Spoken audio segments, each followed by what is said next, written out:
Alhamdulillahi Rabbil Alamin Alladhi ja'alana fi dhilli syahrin azim Syahrun mubarakun Syahrun fihi laylatun khairun min alfi syahr Ala wa hiya laylatul qadar Allati tatanazzalu fiha al-malaikatu war-ruh Bi'idni Rabbina أشهد أن لا إله إلا الله وحده لا شريك له وأشهد أن سيدنا ومولانا محمدا عبده ورسوله لا نبي بعده اللهم صل وسلم على هذا النبي الكريم محمد بن عبد الله وعلى آله وصحابته وتابعيه ومن والاه أما بعد Ikhwatil mu'takifin wa akhwatil mu'takifat Barakallahu fikum jami'an Alhamdulillahi Rabbil Alamin Kalimat ini yang patut kita ucapkan dengan tadabbur dan penghayatan yang baik pada saat yang mulia ini. Segala puji bagi Allah Subhanahu wa taala yang telah menjadikan kita, mengkaruniakan kita nikmat yang begitu besar. Nikmat berada di bulan Ramadan. Bulan penuh barakah. Bulan dilipat gandakan pahala. Bulan Allah Subhanahu wa ta'ala mencurahkan rahmatnya. Bulan yang tiada dosa. Kemudian kita memohon ampun kepada Allah Subhanahu wa ta'ala, melainkan Allah akan mengampuninya. Bulan yang Allah Subhanahu wa ta'ala menjanjikan pemeliharaan bagi kita dari api neraka. Bulan yang di dalamnya ada malam kemuliaan, malam yang begitu istimewa, dan ini min khususiyatil ummah al-Muhammadiyah, khusus untuk umat Nabi Muhammad sallallahu alaihi wasallam. Malam Lailatul Qadar, malam yang lebih baik dari 1000 bulan. Dan subhanallah, pada malam hari ini Allah juga menambah nikmatnya, melipat gandakan nikmatnya kepada kita dengan memilih kita menjadi peserta iktikaf di malam hari ini di Masjid Jami' Al-Hurriyah ini. Ini kenikmatan yang luar biasa, yang sekali lagi pilihan Allah. Tidak setiap orang Allah berikan nikmat ini. Sudah? Alhamdulillahirabbil alamin. Ikhwati dan akhwatil mu'takifin wal mu'takifat rahimakumullah. Sebelumnya mari kita sama-sama mentajdid atau memantapkan niat kita. Yang belum, tentunya jangan lupa sebelum duduk atau setelah duduk ini berniat untuk i'tikaf lillahi ta'ala. Semoga dari awal hingga akhir keberadaan kita di masjid ini benar-benar menjadi i'tikaf, menjadi ibadah yang ikhlas kepada Allah Subhanahu wa taala. Berikutnya al-i'tikaf wal ihtira Lailatul Qadar. Artinya i'tikaf dan mengintip, mencari agar bisa menangkap Lailatul Qadar. Al-ihtira Lailatul Qadar. Ini ayat Al-Quran yang kita sering baca, yang kita paham daripadanya tentang kewajiban puasa di bulan Ramadan. Kemudian target yang Allah Subhanahu wa ta'ala harapkan dengan bulan Ramadan. A'udzu billahi minasy syaithanir rajim. Ya ayyuhalladzina amanu kutiba alaikumus shiyam kama kutiba alal ladzina min qablikum la'allakum tattaqun. Wahai orang-orang yang beriman, telah diwajibkan kepada kalian puasa di bulan Ramadan, sebagaimana telah diwajibkan puasa kepada umat-umat sebelum kalian. La'allakum tattaqun. La'allakum tattaqun. La'allakum tattaqun. Ini target dan tujuan dari puasa yang kita lakukan, agar kita menjadi orang-orang yang bertakwa. Ini yang Allah Subhanahu wa taala harapkan dengan bulan Ramadan yang Allah pilihkan untuk kita pada tahun ini, agar kita menjadi orang yang bertakwa, orang yang takut kepada Allah Subhanahu wa taala, orang yang selalu merasakan pengawasan Allah Subhanahu wa taala, yang kemudian selalu berusaha melaksanakan perintah-perintahnya dan menjauhi larangan-larangannya.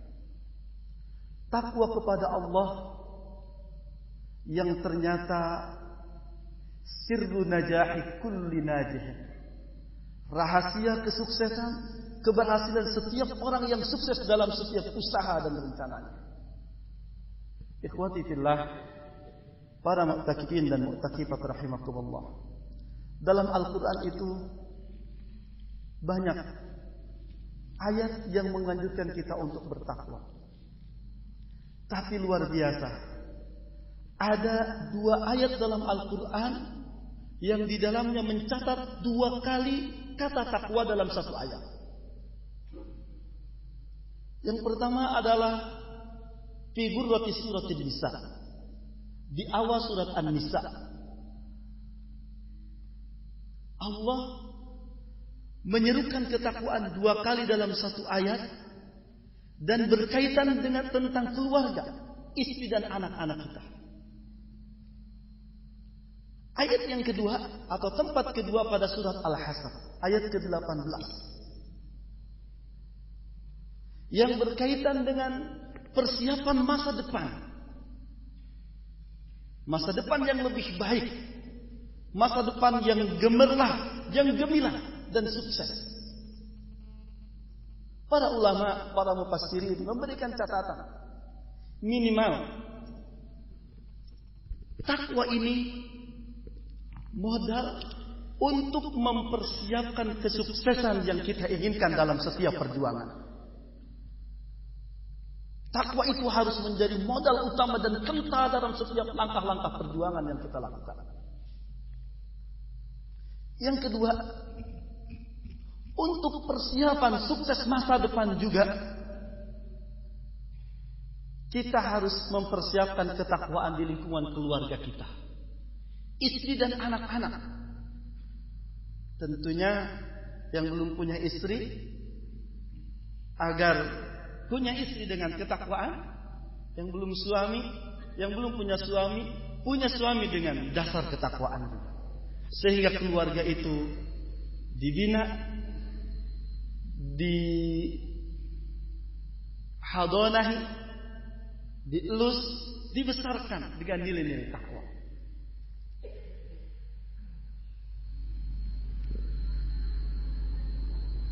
Kemudian dalam banyak ayat yang paling masuk dalam surat At-Talaq, takwa itu yang akan mendatangkan jalan keluar dari setiap kesulitan.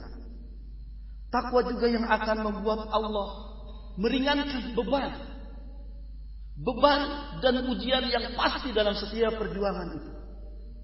Takwa juga yang menjanjikan Allah akan menghapus, mengurangi kekurangan. Yukaffir anhu sayyi'atihi wa yu'dim lahu ajra. Dalam ayat yang banyak. Dan subhanallah, Allah menjanjikan ketakwaan itu akan Allah berikan kepada setiap mukmin yang Allah pilihkan, yang Allah rezekikan bulan Ramadan seperti kita ini. Ikhwati fillah, jangan sampai saat-saat Ramadan yang berharga ini, waktu-waktu Ramadan yang luar biasa ini kita sia-siakan.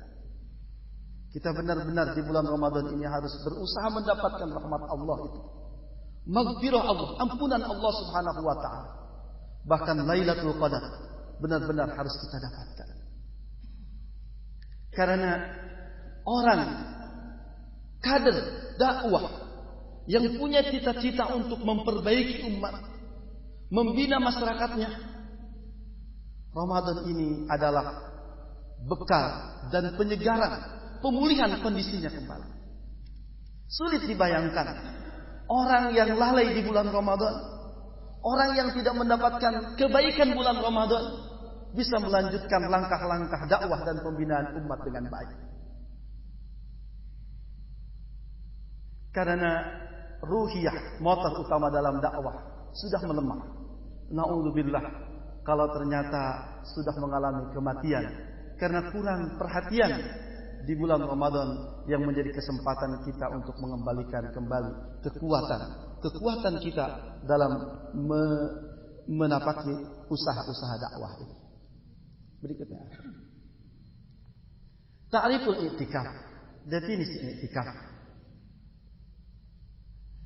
Definisi i'tikaf menurut bahasa, i'tikaf berarti tinggal dan berdiam diri di suatu tempat. I'tikaf mirip nggak ya dengan bahasa Sunda?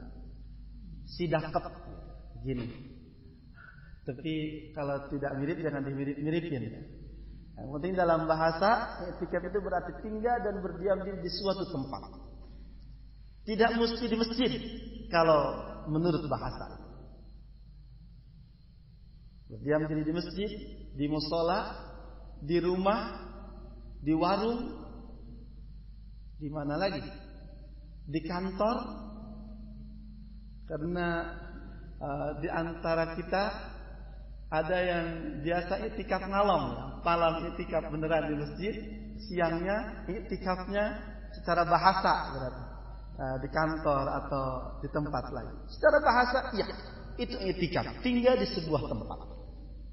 Sedangkan menurut istilah syara, dan ini yang harus menjadi definisi kita untuk menjadikan i'tikaf itu ibadah, adalah tinggal di dalam masjid dengan tujuan untuk mendekatkan diri kepada Allah Subhanahu wa taala, disertai dengan niat dan cara yang telah ditentukan oleh Rasulullah sallallahu alaihi wasallam. Dalam bahasa lain, dalam bahasa kaum muslimin, julusu aw luzumul masjid wal iqamatu fihi bi niyyati taqarrubi ila Allah azza wa jalla huna. Bahasa Indonesianya berapa baris, bahasa Arabnya satu baris saja ya. Subhanallah. Berikutnya, hukum i'tikaf.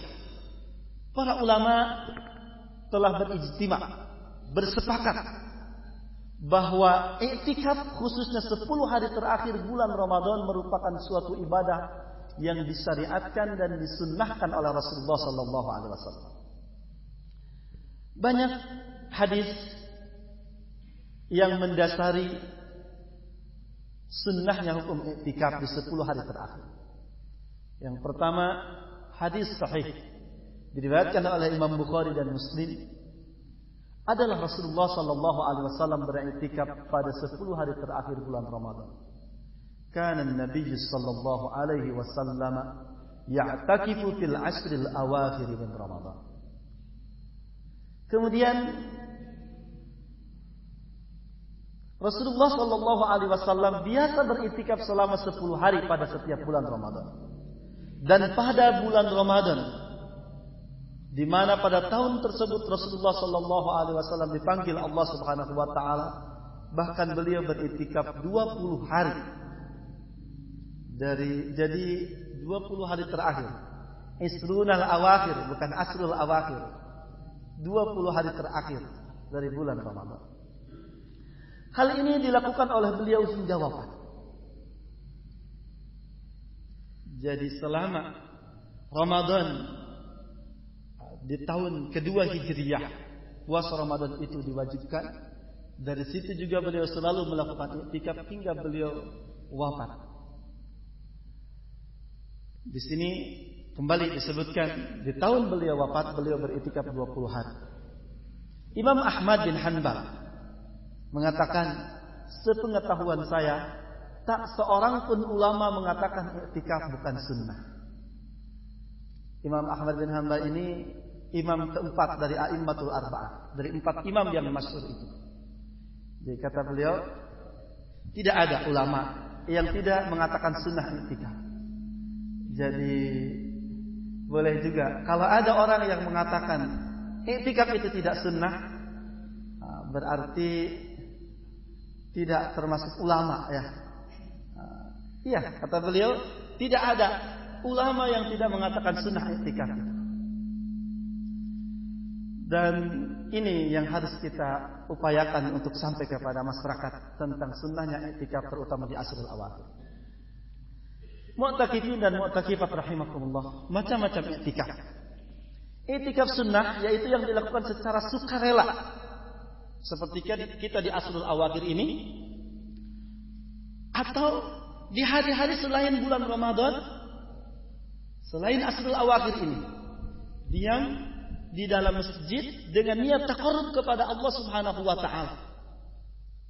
Dengan batas waktu, ulama sampai menyebutkan minimal ukuran membaca kalimat subhanallah itu sudah terhitung i'tikaf. Itu yang sunnah. Ternyata ada yang wajib juga, yaitu i'tikaf yang dilaksanakan karena nazar. Ketika kita bernazar dan nazarnya dengan i'tikaf, maka i'tikaf itu bisa menjadi wajib.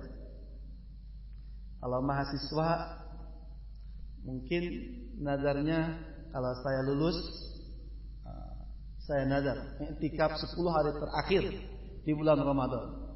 10 hari terakhir ini jadi wajib bagi orang yang nazar. Atau kalau saya menikah tahun sekian, saya akan i'tikaf. Saya nazar i'tikaf di masjid fulan misalnya sekian hari, i'tikaf itu jadi wajib. Jadi i'tikaf menjadi wajib karena nazar.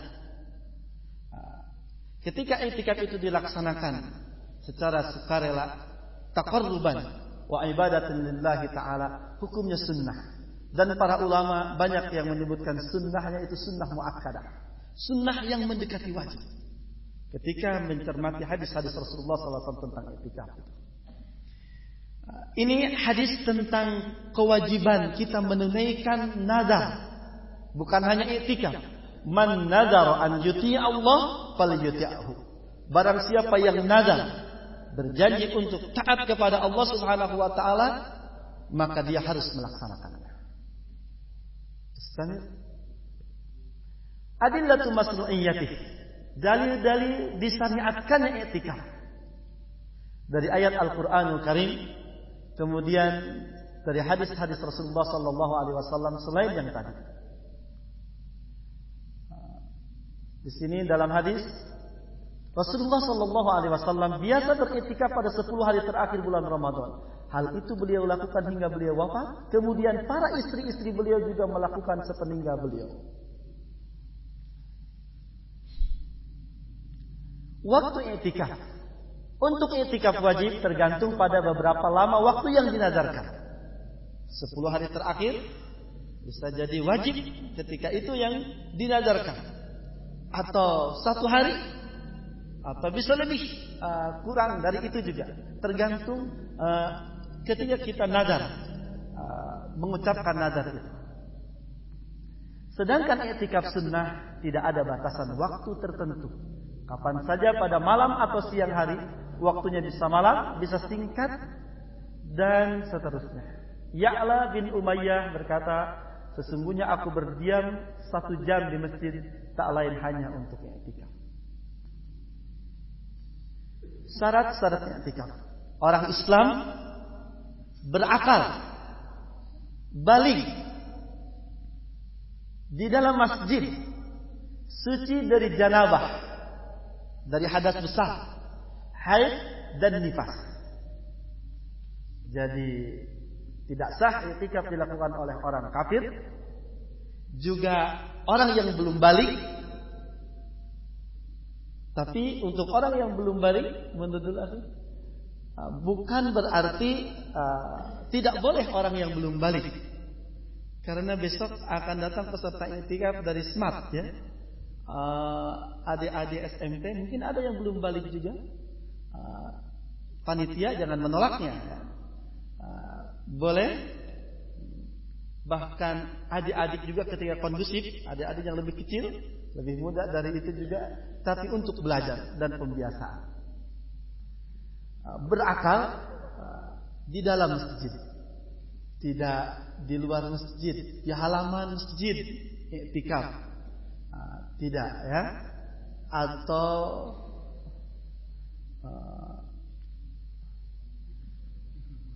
di mana lagi? Di asrama masjid, di marbot ya. Mentang-mentang marbot artinya orang-orang yang terikat ya. Dia tidak bisa meninggalkan asrama marbot. Tidak iktikaf kalau di marbot ya. Harus di dalam masjid, di area masjid, di tempat yang disebut masjid.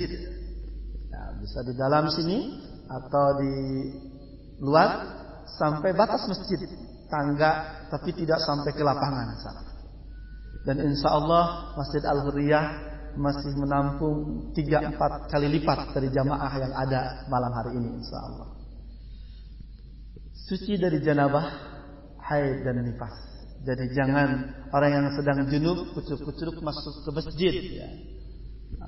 Yang sedang haid, yang sedang nifas, tidak sah bagi mereka iktikaf itu, karena tidak terdapat syarat sahnya iktikaf pada dirinya. Rukun-rukun iktikaf, niat yang ikhlas, niat beriktikaf.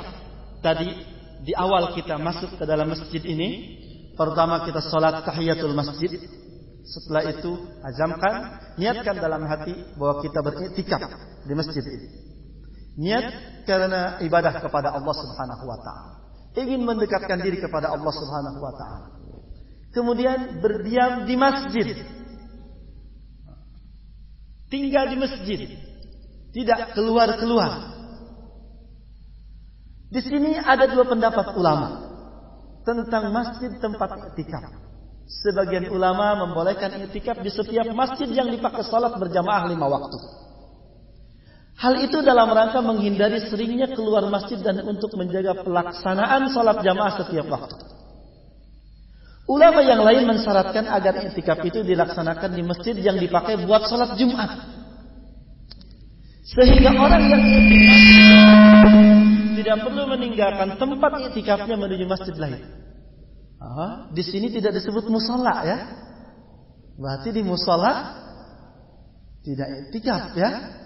Kecuali mushola itu biasa digunakan sholat berjamaah.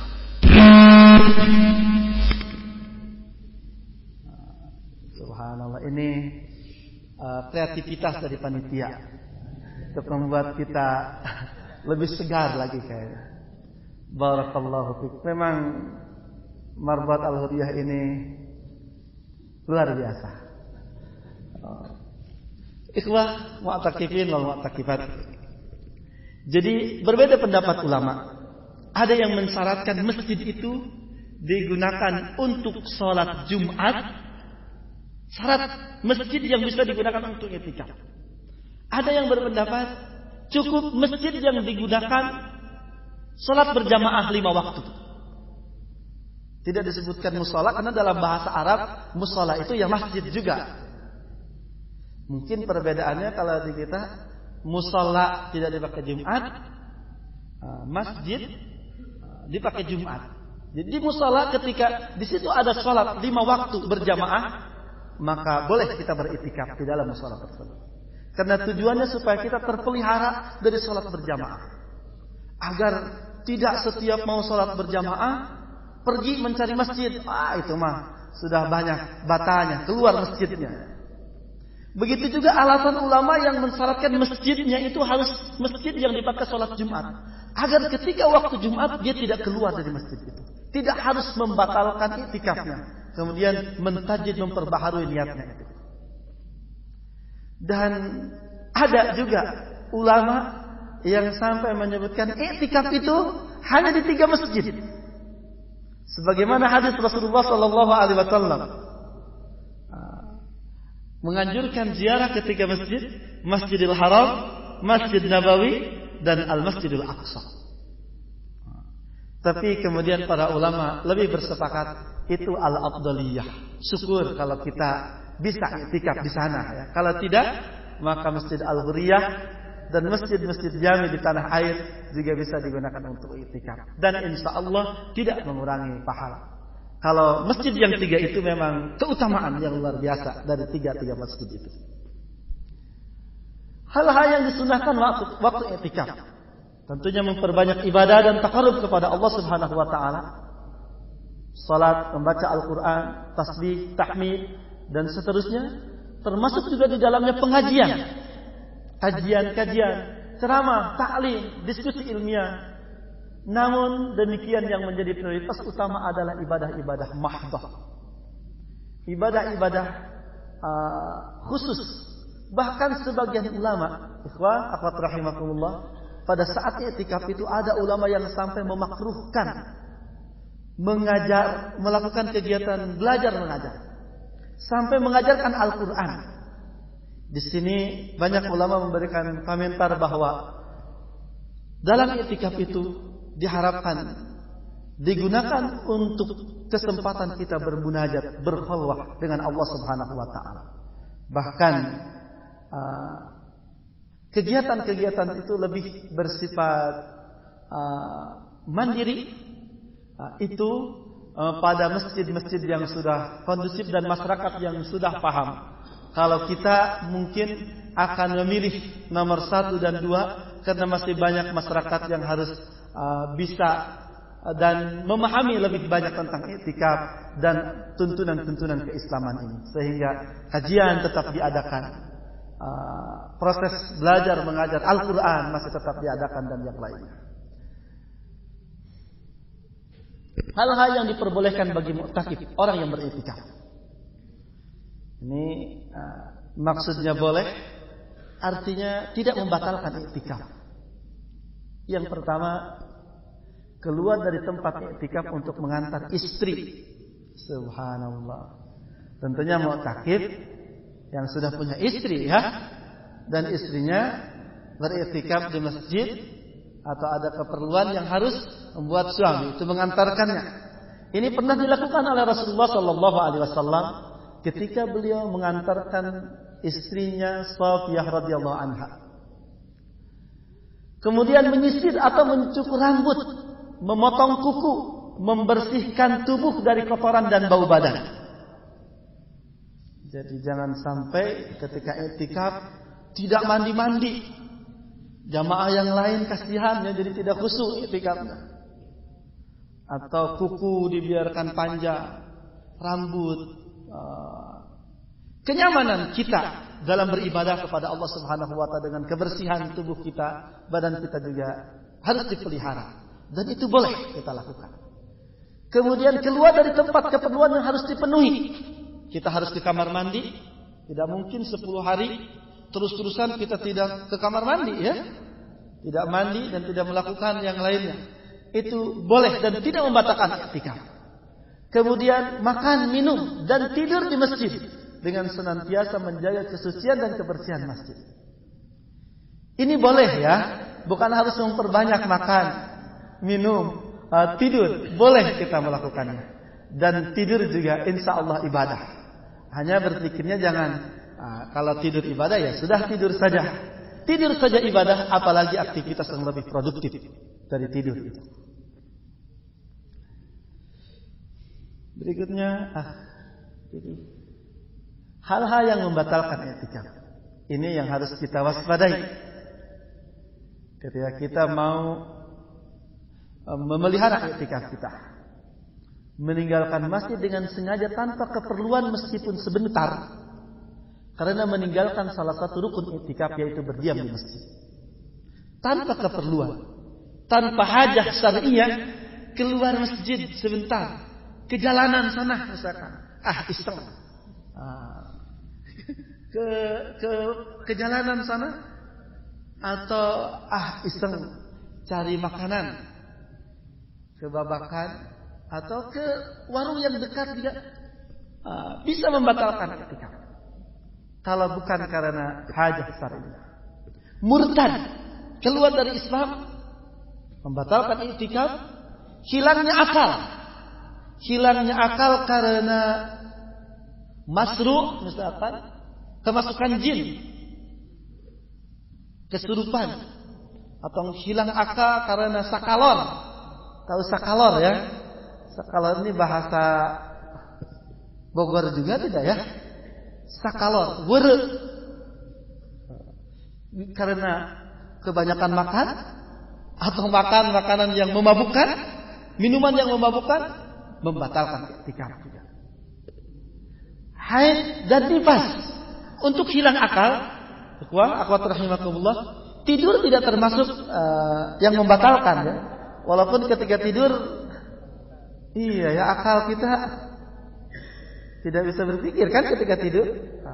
Jadi tidak tahapan zawalul aklinya tidak parah kalau tidur itu ya. Zawalul akli itu hilang akal, hilang ingatannya tidak separah as-sakru atau as-sukkaru, as-sakran, wur tadi. Mudah-mudahan paham wur itu ya. Kemudian jima juga membatalkan i'tikaf. Pergi sholat Jumat bisa membatalkan i'tikaf bagi mereka yang membolehkan i'tikaf di masjid yang tidak dipakai sholat Jumat. Jadi dengan alasan untuk sholat Jumat bisa membatalkan i'tikaf. Karena itu bersyukurlah kita beriktikaf di Masjid Al-Hurriyah yang setiap Jumatnya ada Jumatan ya. Berikutnya i'tikaf bagi muslimah. Bagi muslimah juga disunahkan i'tikaf sebagaimana bagi kita para mu'takifin. Sebagaimana disunahkan bagi pria.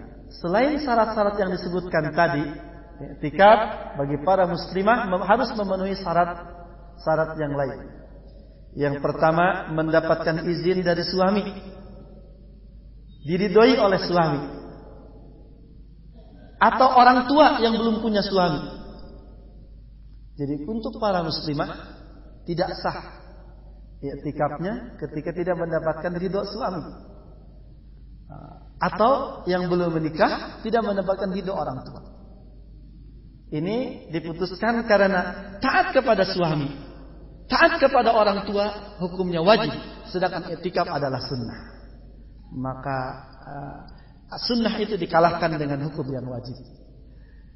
Yang kedua, tempat i'tikaf wanita memenuhi kriteria syariat, aman dari fitnah, tidak menjadikan para wanita itu melakukan dosa, juga tidak menjadikan para mu'takifin juga tidak busuk, kurang busuk dengan adanya muslimah yang beriktikaf di masjid itu.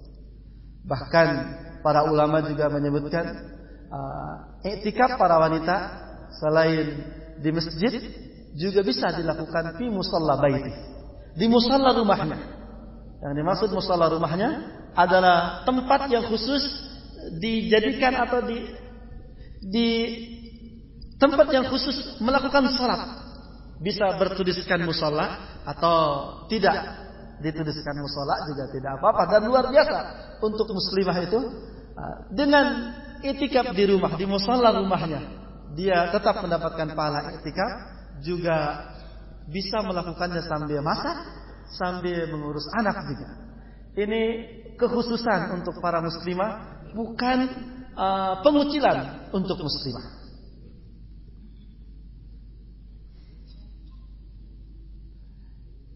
Ikhwatil mu'takifin wal mu'takifat, itulah i'tikaf atau yang terkait dengan i'tikaf. Jadi sudah selesai tentang fikih i'tikaf. Yang mau melanjutkan, sekarang kita mulai masuk pada al-ihtira di Lailatul Qadar. Artinya mengintip, mencari, mengintip agar bisa menangkap Lailatul Qadar. Ini sengaja dijadikan materi kedua karena saya berhusnudzon orang-orang yang beriktikaf itu beriktikaf untuk mendapatkan Lailatul Qadar. Beriktikaf agar mendapatkan Lailatul Qadar, agar di saat Lailatul Qadar itu ada terjadi, kita sedang dalam ibadah walaupun hanya berdiam di masjid. Syukur kalau kita punya aktivitas lebih baik dari itu, tilawah, munajat, dan ibadah-ibadah yang lain. Ayat Al-Quran tentang Lailatul Qadar tentang kemuliaan Lailatul Qadar dalam surat Al-Qadar, sesungguhnya aku turunkan Al-Quran pada malam Lailatul Qadar. Tahukah kamu apa yang dimaksud Lailatul Qadar itu? Dia adalah malam kemuliaan yang bernilai lebih baik dari 1000 bulan, di mana malaikat-malaikat Allah turun. Begitu juga malaikat Jibril pada malam tersebut dengan izin Rabb mereka untuk segala urusan. Salamun hiya hatta matla'il fajr. Malam itu penuh kesejahteraan sampai terbit fajar. Malam itu penuh kesejahteraan sampai terbit fajar, sampai subuh. Makna Lailatul Qadar secara bahasa, Lailah artinya malam. Yang dimaksud adalah min ghurubis syamsi ila tulu'il fajr wa yuqabiluha an-nahar. Malam itu dari mulai terbenamnya matahari hingga terbitnya fajar. Dan setelah itu atau sebaliknya adalah nahar, siang. Sedangkan qadar dalam bahasa Arab berarti as-syaraf, kemuliaan, pengagungan, wal wiqar, pemuliaan, ketetapan, al-hukmu, keputusan, al-qada, juga keputusan, wat tadjih, pembatasan. Kita lihat para ulama berbeda pendapat tentang apa yang dimaksud Lailatul Qadar itu. Pertama, at-ta'zim was-syaraf, pengagungan dan pemuliaan. Diambil dari kalimat yang ada dalam Al-Qur'anul Karim, wa ma qadarullaha haqqa qadrih. Artinya, dia adalah malam yang memiliki nilai tersendiri dan kemuliaan karena turunnya Al-Qur'an pada malam tersebut.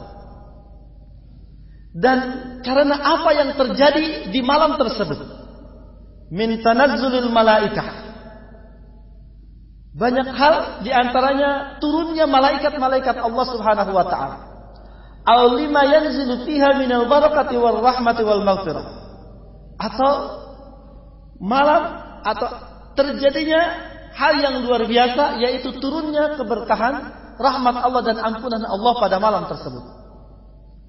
Alladzi yuhyiha aw anna alladzi yuhyiha yasiru dza qadrin wa saratin.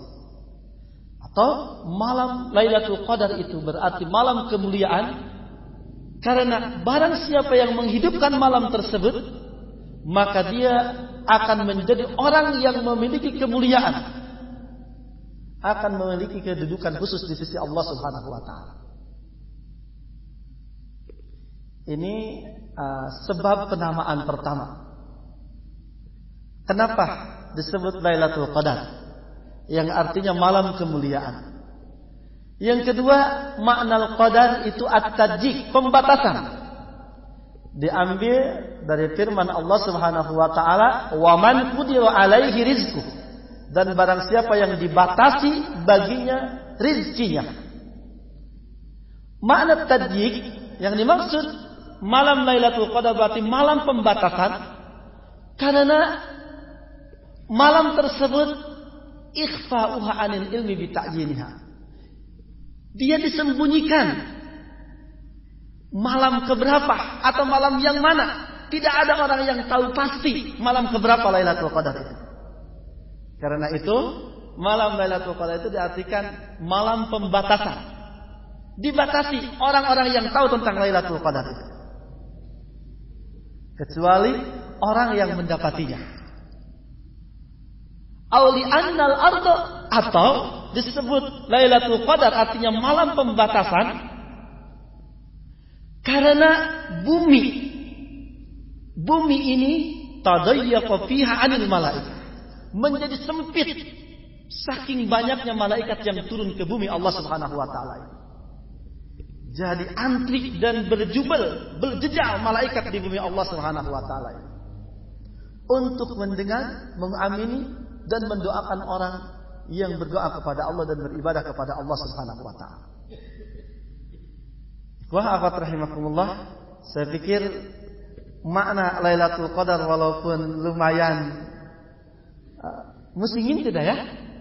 Mudah-mudahan kita menjadi paham dan semakin bersemangat dengan i'tikaf karena kita akan mengejar Lailatul Qadar. Yang ternyata dari makna-maknanya sudah mengisyaratkan apa Lailatul Qadar. Yang ketiga, bimakna al-qadari bi fathid dal, bimakna al-hukmi wal fasli wal qadar. Lailatul Qadar artinya malam keputusan, kepastian. Para ulama menyebutkan sumiyat Lailatul Qadar. Malam Lailatul Qadar ini diberi nama Lailatul Qadar karena taktubu fihal malaikah minal arzaq. Di malam Lailatul Qadar itu malaikat Allah Subhanahu wa taala mencatat rizki-rizki bagi makhluk Allah Subhanahu wa taala wal ajal, waktu kematian, wa ghairu dzalik dan yang lainnya, mimma sayaqa'u fi hadhihi sanah. Semuanya yang akan terjadi pada tahun ini dicatat di malam Lailatul Qadar. Bi amrin minallahi Subhanahu wa taala. Dengan perintahan Allah Subhanahu wa taala. Dan ayat Al-Quran berikut ini yang menunjukkan makna tersebut. Inna anzalnahu fi lailatin mubarakah. Sesungguhnya aku menurunkan Al-Quran itu di malam yang penuh barakah. Inna kunna munzirin. Fiha, di malam tersebut yufraku, dipisahkan, dipastikan setiap urusan. Tafadhal, Kiki berikutnya. Secara istilah, berurusan semua makna Lailatul Qadar secara bahasa. 5 menit lagi. Jazakumullahu khairan. Lailatul Qadar adalah malam yang mempunyai kemuliaan dan keagungan. Mulia karena diturunkannya Al-Quran, malaikat turun, serta malam yang penuh dengan keberkahan, maghfirah dan rahmat. Lailatul Qadar, malam yang dibatasi, sempit, dibatasi sehingga tidak semua orang mengetahui kapan terjadinya. Lailatul Qadar, malam di mana para malaikat menulis semua yang akan terjadi pada tahun. Ibnu Qudamah menyebutkan malam Lailatul Qadar, malam kemuliaan yang penuh barakah. Innaha sumiyat Lailatul Qadar li'annahu yuqaddaru fiha ma yakunu fi tilka sanah. Seperti yang barusan disebut Lailatul Qadar karena pada malam tersebut dipastikan seluruh yang akan terjadi pada tahun ini. Keagungan Lailatul Qadar. Lailatul Qadar adalah rahmat dan nikmat Allah khusus umat Muhammad sallallahu alaihi wasallam. Tidak diberikan kepada umat yang lain. Dan ini terjadi ketika Rasulullah sallallahu alaihi wasallam mendapatkan kabar, mendapatkan wahyu tentang umur umat-umat terdahulu. Beliau berpikir bahwa tidak mungkin umatnya mendapati nilai ibadah atau bisa menyamai umat-umat terdahulu dalam ibadahnya. Kemudian Allah menurunkan atau menyampaikan kabar tentang adanya Lailatul Qadar ini. Dengan satu malam Lailatul Qadar ini, umat Rasulullah sallallahu alaihi wasallam bisa mengungguli umat-umat Nabi terdahulu dalam ibadah kepada Allah Subhanahu wa taala. Berikutnya, ini terjemahannya. Lailatul Qadar, malaikat yang turun ke bumi lebih banyak dari kerikil. Ikhwah akhwat rahimakumullah. Dari hadis-hadis sahih Rasulullah sallallahu alaihi wasallam menyampaikan, pada malam Lailatul Qadar, malaikat Allah itu turun ke bumi, memenuhi bumi ini. Bahkan lebih banyak dari kerikil. Al-hasa itu sering juga diartikan pasir, batu-batu kecil yang kita tidak sanggup menghitungnya. Malaikat itu lebih banyak dari jumlah pasir yang ada di bumi. Mereka turun ke bumi untuk mengamini setiap doa yang dipanjatkan, untuk mendoakan hamba yang beribadah kepada Allah Subhanahu wa taala dan menghidupkan Lailatul Qadar. Cepat akhirnya karena kita 5 menit lagi. Malaikat turun dan mengaminkan doa orang yang berdoa sampai terbit fajar. Naam. Kapan terjadi Lailatul Qadar? Ini bagi kita yang mau mengintip, bagi kita yang mau menangkap Lailatul Qadar. Ada isyarat-isyarat Rasulullah sallallahu alaihi wasallam tentang kapan Lailatul Qadar. Walaupun dari kesemuanya bukan kepastian. Karena kalau kepastian dipastikan orang itu akan beribadahnya di malam tersebut. Di malam yang dipastikan tersebut.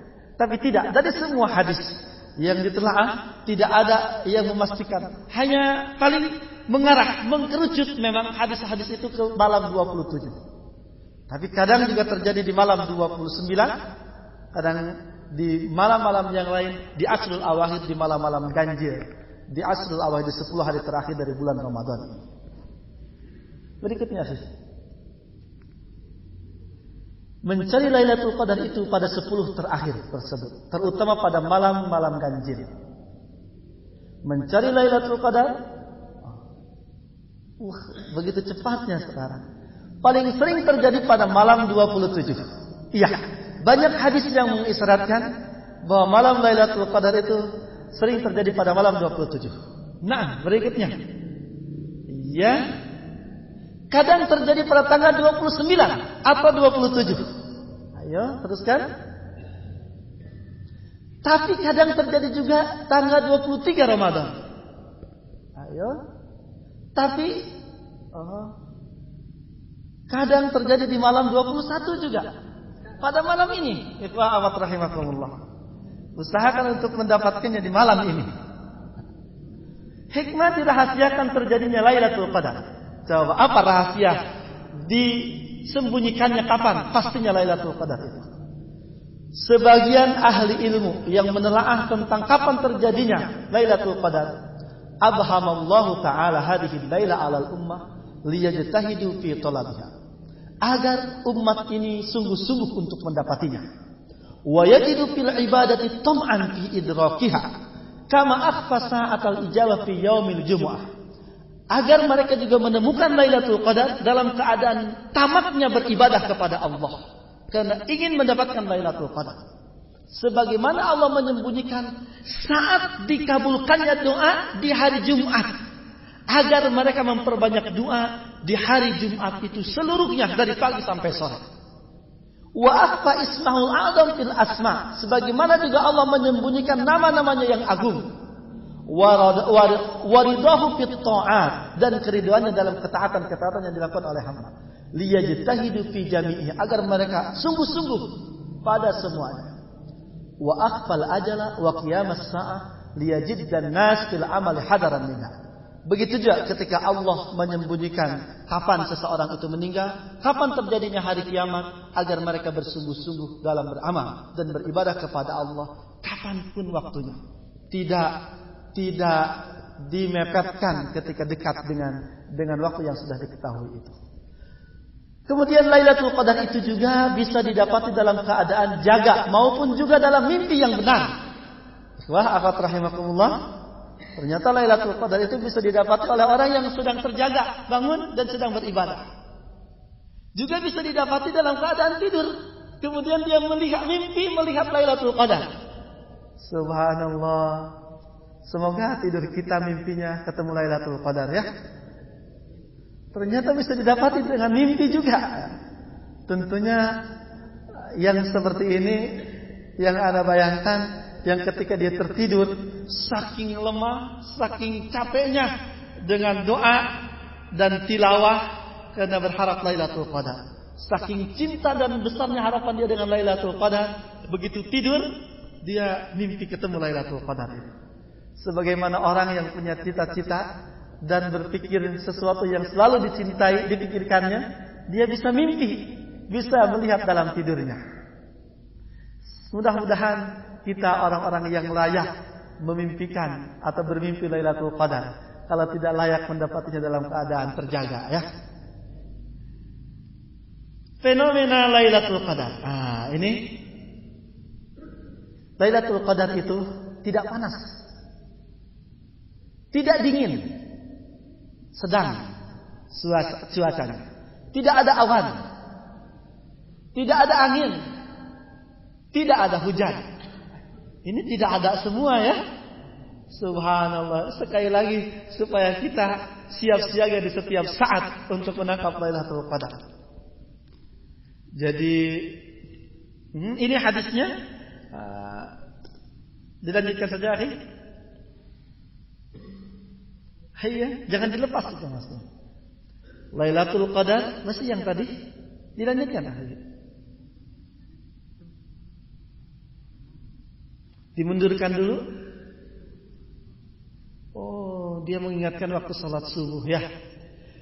Tapi kadang Lailatul Qadar itu juga disertai dengan hujan. Jadi tidak mesti.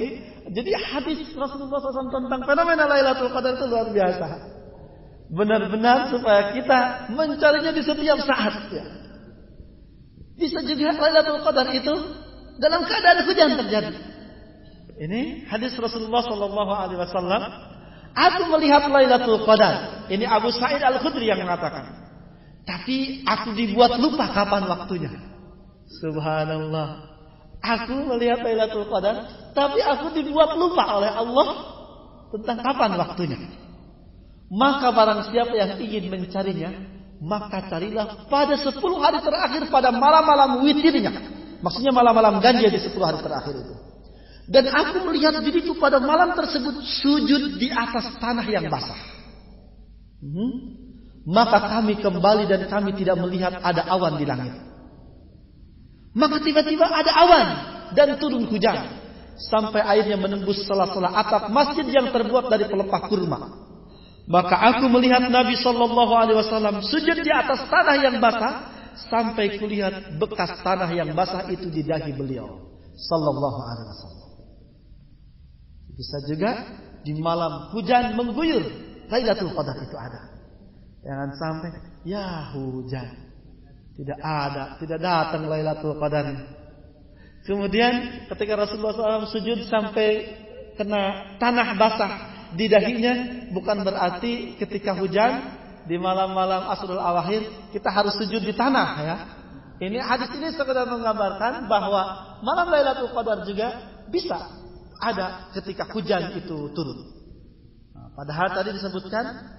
Jadi ini pengalaman sahabat, sahabat-sahabat tertentu. Ada yang menyebutkan tidak ada angin, kemudian tidak panas, tidak dingin, tidak ada hujan, dan seterusnya. Ternyata ada sahabat yang mengalaminya justru Madinah sedang diguyur hujan.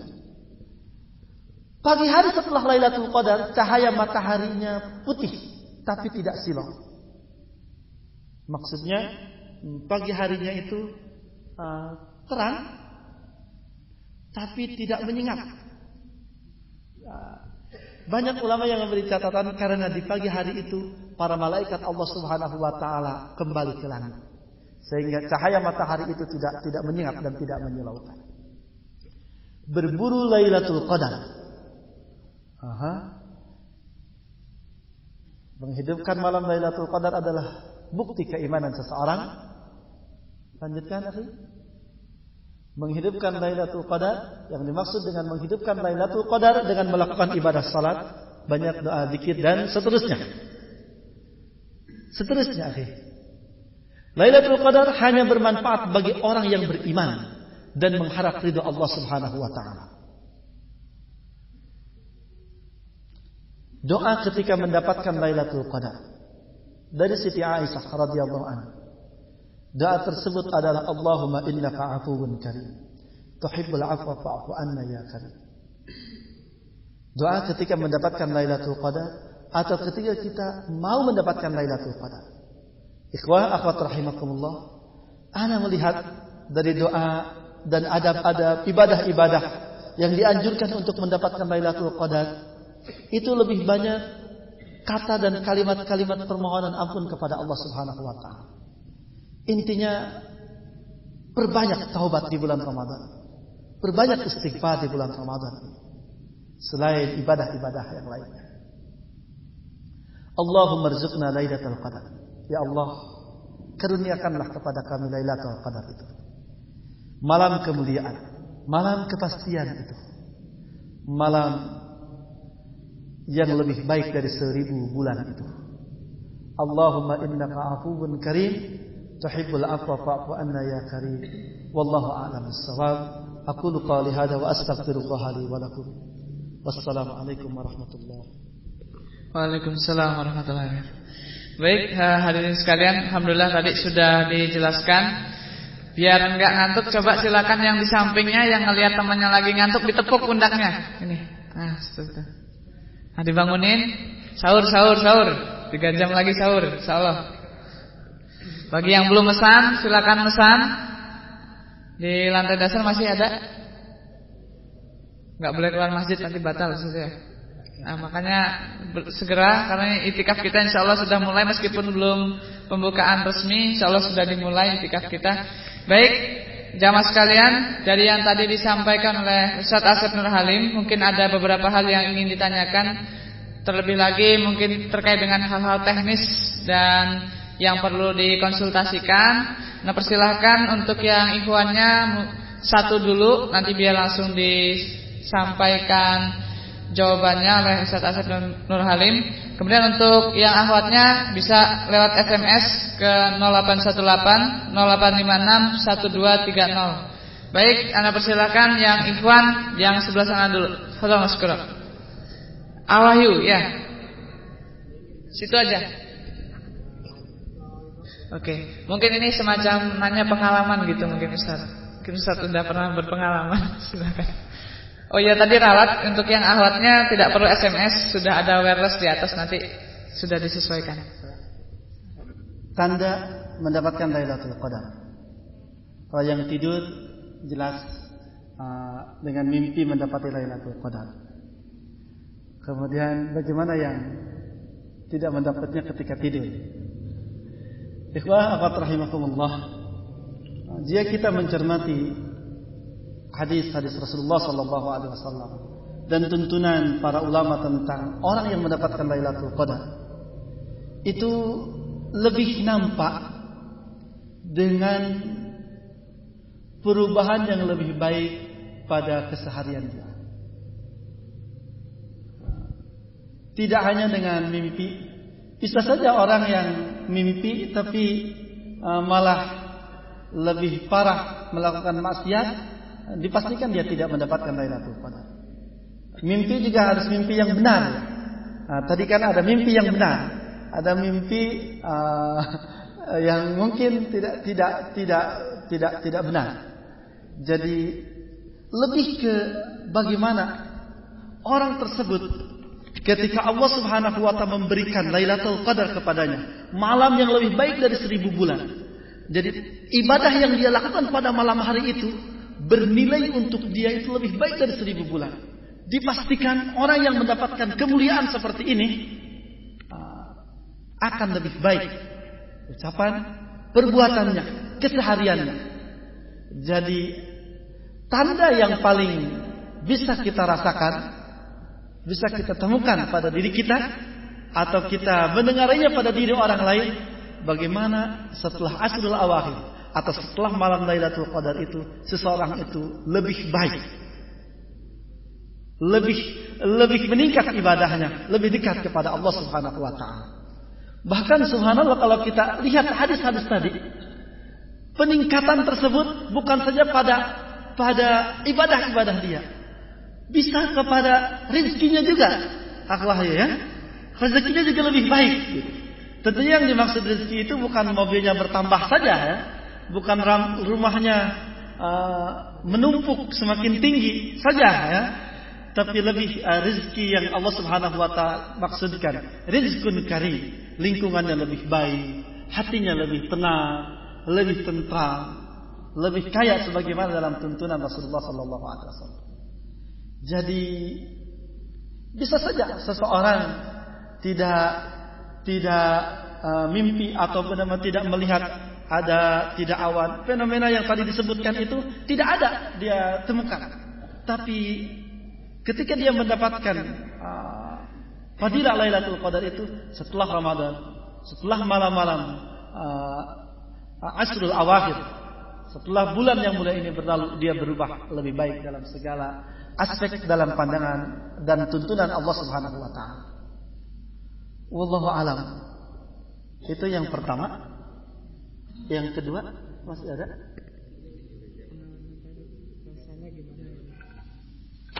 Sepertinya tidak menanyakan pengalaman antum saja yang menambahkan pengalaman Islam. Iya, karena ada di masyarakat kita yang sampai menyebutkan orang yang ketemu Lailatul Qadar itu Saya pernah membaca di buku-buku klasik juga sampai disebutkan menemukan air tidak bergerak gitu. Pepohonan itu tidak bergerak. Bisa saja semua itu, walaupun mungkin itu bisa ditemukan oleh orang-orang tertentu, tapi bukan berarti orang yang menemukan Lailatul Qadar itu harus menemukan semua itu. Lebih akan nampak orang yang menemukan Lailatul Qadar itu pada perubahan diri dan peningkatan pribadi. Wallahu a'lam bishawab.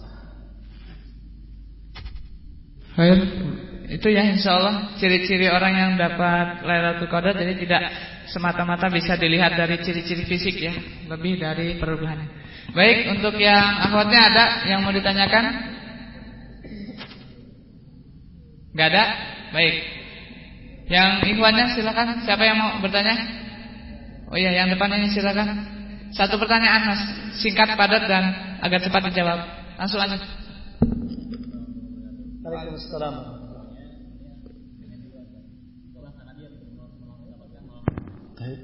Jazakallahu khair. Apakah orang yang mendapatkan Lailatul Qadar itu orang yang berubah setelah Ramadan, atau bisa juga orang yang menghidupkan dan beribadah di malam Lailatul Qadar itu? Iya. Kalau kita lihat hadis Rasulullah SAW tadi, man yuhyiha, barang siapa yang menghidupkan Lailatul Qadar itu, dia akan mendapatkan kemuliaan Lailatul Qadar itu. Dia akan mendapatkan fadilah Lailatul Qadar itu.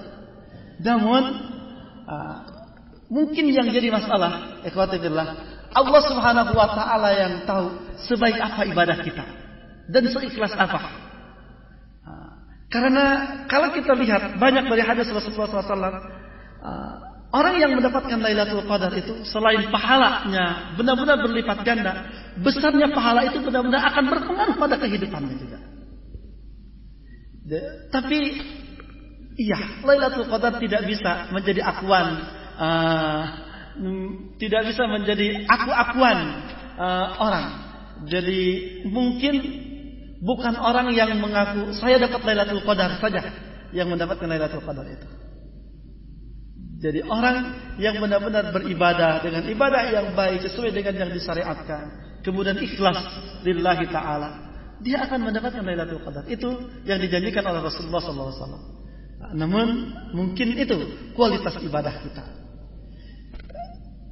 Semoga dengan mujahadah kita, dengan kesungguhan kita yang ditandai dengan berusaha i'tikaf di asrul awakhir ini, dan niatan kita untuk mendapatkan Lailatul Qadar, semua kita berhak atas malam yang dijanjikan oleh Allah Subhanahu wa taala ini, insyaallah.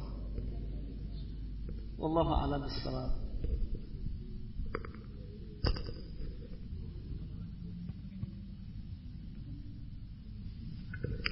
Baik, itu tadi jawaban buat Mas Roni. Baik, selanjutnya sesi yang terakhir mungkin sebelum keibannya akhwatnya ada yang mau tanyakan, silakan.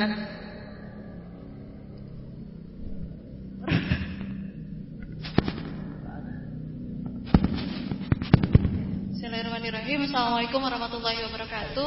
Gini Ustaz, kami mau menanyakan mengenai malam nuzulul Quran dengan malam Lailatul Qadar. Malam nuzulul Quran itu kan malam turunnya Al-Quran, sedang di. Iya. Silakan. Gak ada sinyal kan Ustaz? Ya, Ustaz, ya untuk malam nuzulul Quran dan Lailatul Qadar. Jadi yang apakah pemahaman yang selama ini kami pahami itu salah? Kan malam 17 Ramadan itu sering dipahami sebagai malam turunnya Al-Quran seperti itu. Sedang Allah dalam surat Al-Qadar ayat 1-5 tadi menyampaikan bahwa di 10 hari terakhir itulah yang ada turunnya Al-Quran gitu. Apa karena berangsur-angsurnya turunnya Al-Quran itu atau seperti apa gitu? Dan terkait juga dengan beda-beda gitu setiap tahunnya waktu-waktu Lailatul Qadar itu, waktu-waktu turunnya Al-Quran tersebut. Terima kasih, mudah-mudahan dipahami pertanyaannya. Wassalamualaikum warahmatullahi wabarakatuh. Waalaikumsalam. Nuzulul Quran, malam turunnya Al-Quran, apakah juga Lailatul Qadar? Karena itu yang tercatat dalam surat Al-Qadar, ya. Inna anzalnahu fi Lailatul Qadar. Sesungguhnya aku telah menurunkan Al-Quran itu di malam Lailatul Qadar, di malam Al-Qadar. fi Lailatul Qadar. Kemudian dilanjutkan apa yang dimaksud Lailatul Qadar? Lailatun khairum min alfi syahr ila akhir ayat. Apa perbedaan antara malam nuzulul Quran dengan malam Lailatul Qadar yang dalam hadis banyak barusan itu diindikasikan atau nampak itu ada di asrul awal di 10 hari terakhir. Tapi bukankah nuzul Quran itu di malam ke-17 bulan Ramadan? Iya. Sekali lagi ayat ini dan hadis-hadis tadi benar membuktikan bahwa malam Lailatul Qadar itu tidak dipastikan. Semua hadis itu dan ayat-ayat Al-Quran mengisyaratkan Lailatul Qadar itu ada di bulan Ramadan. Iya, banyak hadis yang lebih mengarah bahwa dia ada di 10 hari terakhir. Tapi juga Rasulullah SAW juga pernah beriktikaf di 20 hari terakhir. Yang termasuk di dalamnya adalah malam ke-17. Malam ke-17, malam nuzulul Quran itu. Jadi